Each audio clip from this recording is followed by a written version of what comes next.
Cookery சேனலை பார்த்து யார் வேணாலும் சமையல் பண்ணலாம். ஆனா சுவையான சமையல் பண்றது எப்படி?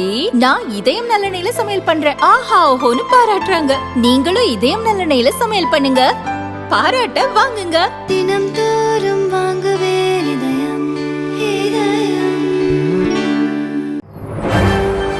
வணக்கம், செய்தி சுருக்கம். தனியாக இருந்த மாணவியிடம் தரம் கெட்டு நடந்த ஊழியர். திருச்சி என்ஐடியில் அதிர்ச்சி. திருச்சி திருவேறும்பூர் அருகே உள்ள என்ஐடி கல்லூரி மத்திய மனிதவள மேம்பாட்டுத்துறை அமைச்சகத்தின் கட்டுப்பாட்டில் செயல்படுகிறது. நேற்று மதியம் கல்லூரி மகளிர் விடுதியில் மின்சார இணைப்பில் பிரச்சினை ஏற்பட்டுள்ளது. இதை சரி செய்ய ஒப்பந்த பணியாளரான முதுகுளத்தூரைச் சேர்ந்த கதிரேசன் அங்கு சென்றுள்ளார். அப்போது விடுதி அறையில் தனியாக படித்துக் கொண்டிருந்த மாணவிக்கு கதிரேசன் பாலியல் தொந்தரவு கொடுத்துள்ளார். அதிர்ச்சியில் கூச்சலிட்டு வெளியே ஓடி வந்த மாணவி சக மாணவ மாணவிகளிடம் நடந்ததை கூறியுள்ளார். பெற்றோருக்கும் தகவல் சொல்ல அங்கு வந்த மாணவியின் தந்தை நேரு திருவேறும்பூர் மகளிர் போலீசில் புகார் அளித்தார். போலீசார் கதிரேசனை கைது செய்து கோர்ட்டில் ஆஜர்படுத்தி திருச்சி மத்திய சிறையில் அடைத்தனர். இதற்கிடையே கல்லூரி நிர்வாகத்தின் அலட்சியம், விடுதி வார்டனின் பொறுப்பின்மையை கண்டித்த கல்லூரி மாணவ மாணவிகள் விடுதி முன் திரண்டு விடிய விடிய போராட்டம் நடத்தினர். அவர்களிடம் துவாக்குடி போலீசார் நடத்திய பேச்சுவார்த்தை தோல்வியடைந்ததால் போராட்டம் தொடர்ந்தது. முசிறி டிஎஸ்பி சுரேஷ்குமார், ஏடிஎஸ்பி கோபால் சந்திரன் ஆகியோர் பேச்சுவார்த்தை நடத்தியும் மாணவர்கள் ஏற்கவில்லை. கல்லூரி வளாகத்தில் உள்ள என்ஐடி இயக்குனர் அகிலாவின் வீட்டை முற்றுகையிட்டனர். இயக்குனர் அகிலா நேரில் வர வேண்டும் என கூறி முழக்கமிட்டனர். கைது செய்வோம் என போலீசார் எச்சரித்தும் கண்டுகொள்ளாமல் விடிய விடிய அகிலாவின் வீட்டை முற்றுகையிட்டு போராட்டம் நடத்தினர். தாசில்தார், ஆர்டிஓ வந்து சமாதானம் செய்து மாணவர்கள் போராட்டத்தை கைவிடாத நிலையில் திருச்சி எஸ்பி வருண்குமார் பேச்சுவார்த்தை நடத்தினார். கடைசியில் விடுதி வார்டன் தங்களிடம் மன்னிப்பு கேட்டால் போராட்டத்தை கைவிடுவதாக மாணவர்கள் டிமாண்ட் வைத்தனர். எஸ்பி உடனடியாக கலந்து பேசி விடுதி வார்டன் தேவியை மாணவர்கள் முன்னிலையில் மன்னிப்பு கேட்க வைத்தார். அதன் பிறகு அனைவரும் கலைந்து சென்றனர். விடுதி பாத்ரூமில் ரகசிய கேமரா, அதிர்ச்சியில் உறைந்த மாணவிகள்.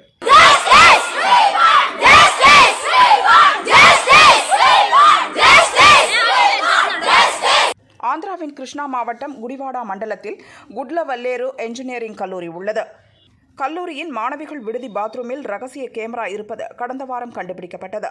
அதிர்ச்சியடைந்த மாணவிகள் உடனடியாக கல்லூரி நிர்வாகத்திடம் முறையிட்டனர். ஒரு வாரமாகியும் எந்த நடவடிக்கையும் எடுக்காததால் கேமரா வைத்தவர்களை தண்டிக்க வலியுறுத்தி மாணவிகள் திடீர் ஆர்ப்பாட்டத்தில் ஈடுபட்டனர். கல்லூரி விடுதி வளாகத்தில் திரண்ட மாணவிகள் செல்போன்களில் டார்ச் லைட் அடித்து நீதி வேண்டும் நீதி வேண்டும் என கோஷம் எழுப்பினர். நேற்று இரவு தொடங்கிய மாணவிகள் போராட்டம் அதிகாலை 3:30 மணி வரை நீடித்ததால் பரபரப்பு ஏற்பட்டது.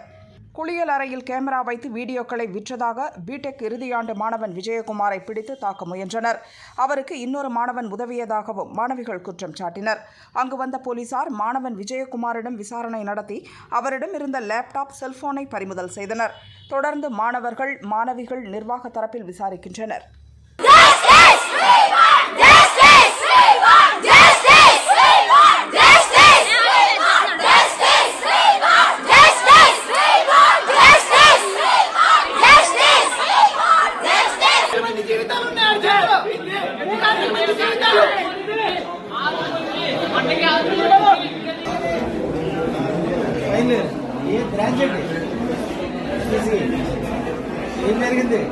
அமெரிக்கா முதலீட்டாளர்கள் மாநாடு முதல் நாளில் 900 கோடி ரூபாய் முதலீடு.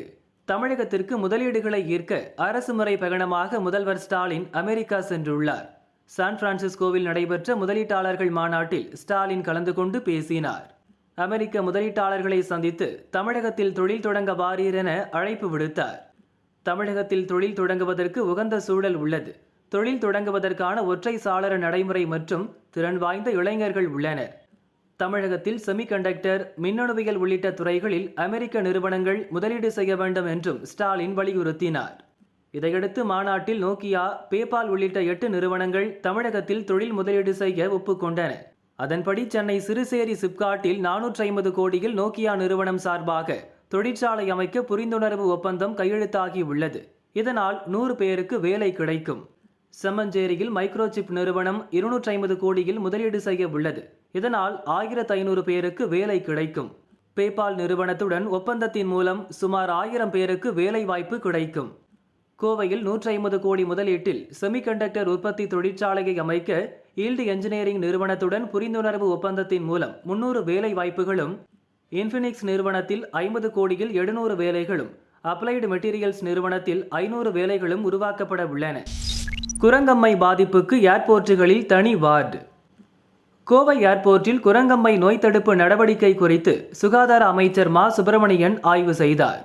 குரங்கம்மை பாதிப்புகள் குறித்தான ஆய்வுகள் தொடர்ந்து மேற்கொள்ளப்பட்டு வருகிறது. சென்னை பன்னாட்டு விமான நிலையம், மதுரை, கோவை, திருச்சி ஆகிய 4 பன்னாட்டு விமான நிலையங்களிலும் வெளிநாடுகளிலிருந்து வருபவர்களை கண்காணித்து அவர்களுக்கு இந்த நோய்க்கான பாதிப்பு இருக்கிறதா என்பதை கண்டறிந்து தேவையான மருத்துவ சிகிச்சைகளை உடனடியாக வழங்குவதற்கு அனைத்து பன்னாட்டு விமான நிலையங்களிலும் ஒரு ஐசோலேஷன் வார்டு ஒன்றும் ஏற்படுத்தப்பட்டு, அதோடு மட்டுமல்லாது மாஸ் ஃபீவர் ஸ்கிரீனிங் சிஸ்டம் என்கின்ற காய்ச்சலை கண்டறியும் கருவி ஒன்றும் பொருத்தப்பட்டிருக்கிறது. அவர்களுக்கு காய்ச்சல் பாதிப்புகள் இருந்தால் குரங்கம்மை தழும்புகள் ஏதும் கொப்பளங்கள் ஏதும் இருக்கிறதா என்பதும் ஆராய்ந்து அவர்களுக்கு சிகிச்சை அளிப்பதற்கான ஏற்பாடுகள் செய்யப்பட்டிருக்கிறது. அனைத்து பன்னாட்டு விமான நிலையங்களிலும் மருத்துவர்களும் தயார் நிலையில் அந்த ஐசோலேஷன் வார்டில் பொறுப்பேற்றிருக்கிறார்கள். இது மட்டுமல்லாது வெளிநாடுகளிலிருந்து வருகிற கப்பல் போக்குவரத்து மூலம் வருகிற பயணிகளையும் கண்காணிப்பதற்குரிய நடவடிக்கைகளும் எடுக்கப்பட்டிருக்கிறது. சென்னை ராஜீவ்காந்தி அரசு பொது மருத்துவமனை, கோவை அரசு மருத்துவக் கல்லூரி மருத்துவமனை, மதுரை ராஜாஜி அரசு கல்லூரி மருத்துவமனை, திருச்சி கியாபே விஸ்வநாதம் அரசு கல்லூரி மருத்துவமனை ஆகிய 4 மருத்துவமனைகளிலும் இதற்கென்று பிரத்யேகமான வார்டுகளும் திறந்து வைக்கப்பட்டிருக்கிறது. 10 படுக்கைகளுடன் கூடிய வார்டுகள் இதற்காக திறந்து வைக்கப்பட்டிருக்கிறது. அது கடந்த வாரம் நான் ராஜீவ்காந்தி அரசு மருத்துவமனையிலும் ஆய்வு செய்தேன். கேரளாவில் இல்லைங்க, இந்தியாவில் எங்குமே இல்லை. மக்கள் நல்வாழ்வுத்துறை ஒன்றிய அரசு ஏற்கனவே இது சம்பந்தமாக இந்தியாவில் இன்னமும் எங்கேயும் கண்டறியப்படவில்லை என்று சொல்லியிருக்கிறார்கள். எனவே கேரளாவிலும் இதற்குரிய பாதிப்புகள் எங்கும் கண்டறியப்பட்டதாக தெரியவில்லை. இந்த சூழலில் அந்த பார்டரை குரங்கம்மைக்காக பரிசோதிப்பது என்பது சரியாக இருக்காது.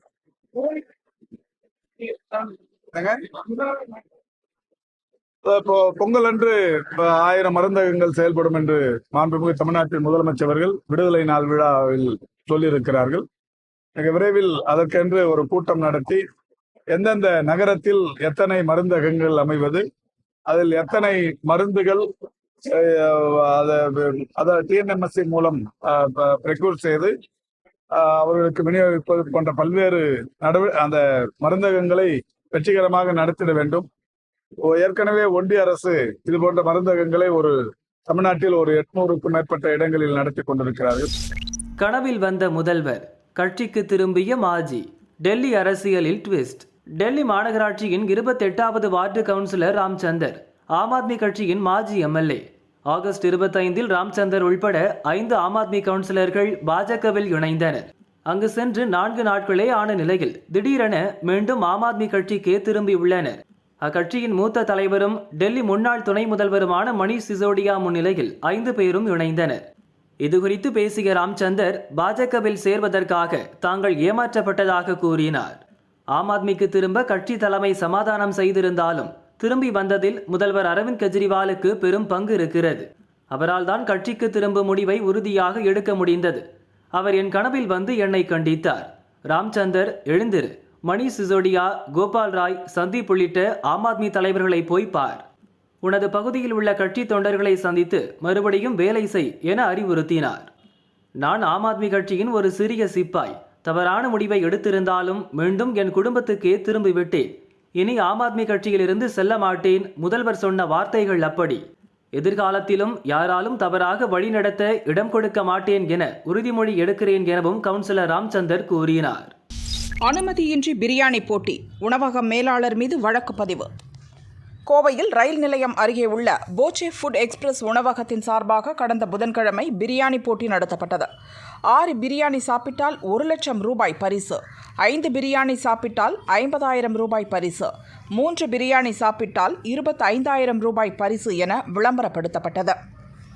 இதில் பங்கேற்க தமிழகத்தின் பல்வேறு பகுதிகளில் இருந்தும் கேரளாவில் இருந்தும் நூற்றுக்கணக்கானோர் வந்தனர். இதனால் கோவையின் முக்கிய பகுதிகளான அரசு மருத்துவமனை, ரயில் நிலையம், கலெக்டர் அலுவலகம், எஸ்பி அலுவலகம் போன்றவை இணைக்கக்கூடிய சாலையில் போக்குவரத்து நெரிசல் ஏற்பட்டது. சம்பவத்தன்று போக்குவரத்து போலீசார் அனுமதியின்றி நோ பார்க்கிங் பகுதியில் நிறுத்தப்பட்ட 30க்கும் மேற்பட்ட வாகனங்கள் மீது அபராதம் விதித்தனர். இந்நிலையில் எந்தவித முன் அனுமதியுமின்றி பொது இடத்தில் மக்களை கூட்டி போக்குவரத்திற்கும் மக்களுக்கும் இடையூறு ஏற்படுத்தியதாக பிரியாணி போட்டி நடத்திய போச்சே ஃபுட் எக்ஸ்பிரஸ் உணவகத்தின் மேலாளர் கணேஷ் மீது பந்தய சாலை காவல் நிலையம் ஆய்வாளர் அர்ஜுன்குமார் புகார் அளித்தார். இதையடுத்து ஆய்வாளர் அர்ஜுன்குமார் அளித்த புகாரின் அடிப்படையில் உணவகத்தின் மேலாளர் கணேஷ் என்பவர் மீது வழக்கு பதிவு செய்யப்பட்டுள்ளது. விஜய கரிசல் குளத்தில் கிடைத்த முழு சங்கு வளையல். விருதுநகர் மாவட்டம் விஜய கரிசல் குளத்தில் 3ஆம் கட்ட அகழாய்வு நடந்து வருகிறது. அங்கு இதுவரையிலும் உடைந்த நிலையில் சுடுமண் உருவ பொம்மை, சதுரங்க ஆட்டக்காய்கள், பெண்ணின் தலைப்பகுதி, சூது பவள மணி என 1600க்கும் மேற்பட்ட பொருட்கள் கண்டெடுக்கப்பட்டுள்ளன. சமீபத்தில் தோண்டப்பட்ட குழியில் அலங்காரம் செய்யப்பட்ட முழுமையான சங்கு வளையல் கண்டெடுக்கப்பட்டது. அகழாய்வு இயக்குனர் பாஸ்கர் பொன்னுசாமி கூறியதாவது: முன்னோர்கள் தொழிற்கூடங்கள் நடத்தியதற்கான சான்றும் பொழுதுபோக்கில் ஈடுபட்டதற்கான சான்றும் அதிக அளவில் கிடைத்து வருகிறது. கடல் மூலமாக சங்கு வளையல்கள் இங்கு கொண்டு வரப்பட்டுள்ளது. வளையல்களை அலங்காரம் செய்து மெருகேற்றும் பணி நடந்து மீண்டும் விற்பனைக்கு அனுப்பப்பட்டுள்ளது. அதிகளவில் உடைந்த நிலையில் சங்கு வளையல்கள் கண்டெடுக்கப்பட்ட நிலையில் ஒரே ஒரு முழுமையான வளையல் கிடைத்தது. தற்போது மீண்டும் அலங்காரம் செய்த நிலையில் முழுமையான வளையல் கிடைத்துள்ளது என்று கூறினார். வெட்டிவேர் சப்பரத்தில் எழுந்தருளிய சண்முகர். திருச்செந்தூர் சுப்பிரமணிய சுவாமி கோவிலில் ஆவணி திருவிழா கடந்த 24ஆம் தேதி கொடியேற்றத்துடன் துவங்கியது. நாள்தோறும் சுவாமி அம்மன் காலை மாலை வேளைகளில் பல்வேறு வாகனங்களில் வீதி உலா வருகின்றனர். 7ஆம் நாள் திருவிழாவை முன்னிட்டு இன்று அதிகாலை 1 மணிக்கு கோவில் நடை திறக்கப்பட்டு பூஜைகள் நடைபெற்றன. அதிகாலை 4:30 மணிக்கு சண்முக பெருமானின் உருகு சட்டசேவை நிகழ்ச்சி நடைபெற்றது. அதனைத் தொடர்ந்து காலை 8:45 மணிக்கு உற்சவர் சண்முகர் சண்முக விலாச மண்டபத்திலிருந்து குளிர்ச்சியும் வாசனையும் கொண்ட வெட்டிவேர் சப்பரத்தில் எழுந்தருளினார். தொடர்ந்து சண்முக விலாச மண்டபத்திலிருந்து தூண்டிகை விநாயகர் கோவில் அருகே உள்ள பிள்ளையன் கட்டளை மண்டபத்திற்கு வந்தடைந்தார். திரளான பக்தர்கள் அரோகரா என கோஷமிட்டு முருகனை வழிபாடு செய்தனர்.